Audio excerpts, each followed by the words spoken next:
Pace bene masih di mea culpa. Saya membuat satu tulisan, nanti linknya saya buat di deskripsi video ini. Siapakah Yesus bagimu? Sebuah refleksi, renungan ringkas tentang bacaan dari hari Minggu biasa ke-24. Yang pertama ada satu judul kecil, Yesus menurut kata orang. Menarik sekali bahwa di bacaan yang kita temukan dari Injil Markus, Yesus bertanya kepada para murid, kata orang siapa aku? Apakah sungguh penting bagi Yesus jawaban tentang siapa dia menurut orang-orang? Sebegitu hauskah Yesus akan perhatian, akan nama baik sehingga dia perlu tahu seberapa positif dia di hadapan orang lain atau seberapa dipuji dia oleh orang lain. Menarik. Yesus bertanya ini bukan terutama untuk kepentingan demi popularitasnya, tetapi toh untuk membantu para murid juga. Untuk memberikan penjelasan kepada pembaca menurut penulis, untuk mengenal siapa Yesus. Yesus menurut kata orang, kita mengenal Yesus dari kata orang. Sebelum kita membaca kitab suci, kita mengenal Yesus dari kata seseorang, dari orang tua, dari ayah atau ibu, guru sekolah minggu. Dan ada waktunya kita hadir sebagai orang lain, seseorang yang memberitahu siapa Yesus kepada anak sendiri, kepada anak tetangga. Dan begitulah terjadi pengenalan akan Yesus sebagai awal. Yesus sendiri tidak menulis satu surat pun. Tidak menulis satu surat pun yang kita bisa temukan dalam kitab suci.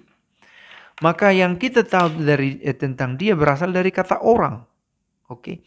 Dan kata orang ini dihadirkan dalam tulisan, dalam huruf. Nah, tulisan ini bercampur sedemikian rupa sampai para ahli pun kadang kesulitan untuk melihat apakah ini kata orang berasal dari pengalaman pribadi, benar melihat, atau kata orang yang berasal dari refleksi dan meminjam nama penulis kitab suci, nama para rasul sebagai nama kitabnya. Nah, itu sedemikian membaur sampai orang tidak begitu, para ahli tidak begitu terang melihat benarkah kata-kata ini dari Yesus, benarkah ini refleksi dari penulisnya yang menempelkan kata-kata itu ke mulut Yesus dan seterusnya. Toh kita mengenal Yesus dari kata-kata orang, dan kata-kata orang ini bisa bersifat ilmiah karena studi, karena berusaha mengenal situasi sosial budaya pada zaman Yesus, sehingga bisa diinterpretasi, ditafsirkan. Oh, ini yang dimaksud dengan oleh Yesus contohnya. Tapi ada juga pengenalan tentang Yesus ini yang berasal dari refleksi. Oke. Banyak refleksi-refleksi Paulus yang hadir dalam tulisannya. Boleh dibawa ke dalam pertanyaan.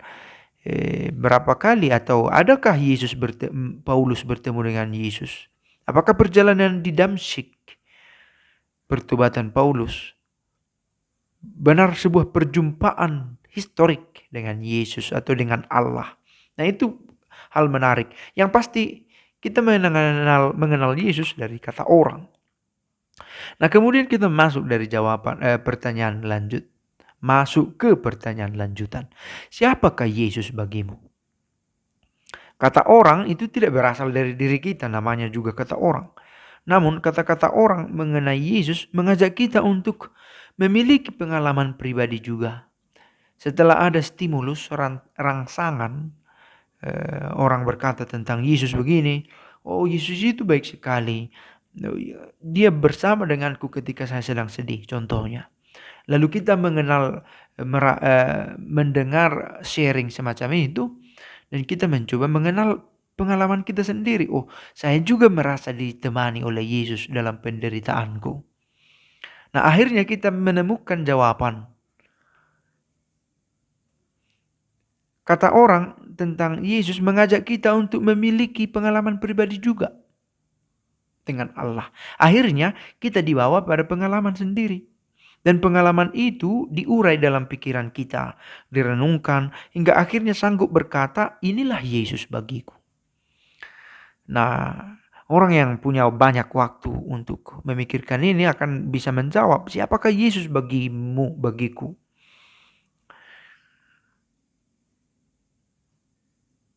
Dan memang itu harus dilihat dari kedalaman hati. Nah, bacaan dari Markus itu tentang siapakah Yesus menurut orang-orang dan menurut para murid. Bacaan itu memberi kita inspirasi tentang pengenalan personal dengan Yesus. Bacaan lain yang mendukung itu dari bacaan pertama, bacaan kedua, dan Mazmur, kita akan menemukan kalimat Dia yang menolong aku. Nah, itu satu gambaran tentang Allah. Dan Allah yang menjelma ini pun direfleksikan kemudian.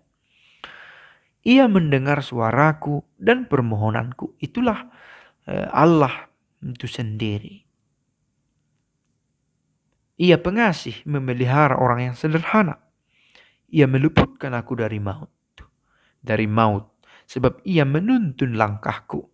Nah, orang-orang yang bisa menulis seperti ini tentu karena memiliki pengalaman personal.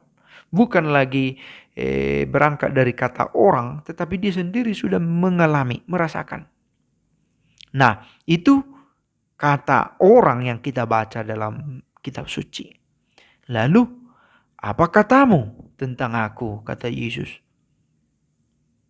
Apa katamu tentang siapa Yesus bagimu? Jawaban ini hanya dapat muncul dari kedalaman hati orang yang punya waktu untuk berpikir-pikir tentang Allah. Orang yang punya waktu untuk mengasuh dari kerjanya yang sibuk, masuk sebentar ke kedalaman hati, merenungkan pengalaman hidup dan melihat itu dari sudut pandang seorang beriman. Nah, kita bisa menjawab, inilah Yesus bagiku. Kalau kita bisa melihat peristiwa hidup kita, gembira, susah, senang, dari sudut pandang iman, bahwa Yesus ada, terlibat, Allah hadir dalam hidup. Lalu pertanyaan kemudian, awalnya kita bertanya apa kata orang tentang Yesus. Yang kedua, apa kataku sendiri, katamu sendiri tentang Yesus. Lalu yang ketiga, kalau sanggup berkata apa kataku tentang Yesus, apa buahnya? Nah, disinilah muncul apa yang dikatakan oleh Yakobus yang juga kita dengarkan dalam bacaan bersama dengan bacaan ini. Apakah gunanya saudaraku jika seorang mengatakan bahwa ia mempunyai iman padahal dia tidak mempunyai perbuatan? Dapatkah iman itu menyelamatkan dia? Jika iman itu tidak disertai perbuatan, maka iman itu pada hakikatnya adalah mati. Saya pikir ini satu seruan yang cukup keras, atau bisa dikatakan keras, karena membawa kita pada refleksi yang lebih dalam lagi.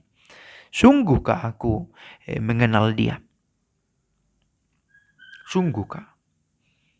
Dan kalau benar ya, maka ya kita memiliki iman. Mungkinkah saya mengimani yang tidak saya terima dan akui dan kenali? Sekalipun boleh saja pengenalan kita dangkal, pengetahuan kita tidak cukup untuk mengenal Allah, dan mungkin tidak akan pernah cukup. Tetapi toh kita perlu mengetahui apa yang kita imani. Dan karena kita mengetahui maka kita beriman, dan karena kita beriman kita berbuat. Connected. Berbuahlah iman kita dalam perbuatan. Semoga karena sanggup menyadari siapakah Yesus dalam hidup. Itu refleksi singkatnya dan amin. Pace bene.